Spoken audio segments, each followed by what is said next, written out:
the future of the alumni of Adamson University. So this will be formalized this first week of August. Initially we have 15 members, and as soon as we have registered this, we can accept or open up this cooperative to the alumni. So the share capital, we call it share capital. The corporation, it's called stocks, shares of stock.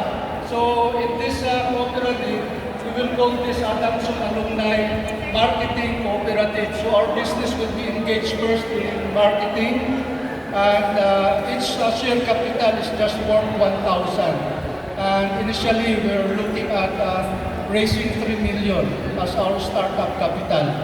So, pagka interesado kayong maging member ng cooperative, just go to the office of Dr. Eva Dulay.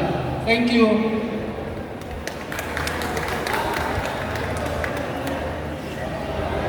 Okay, next.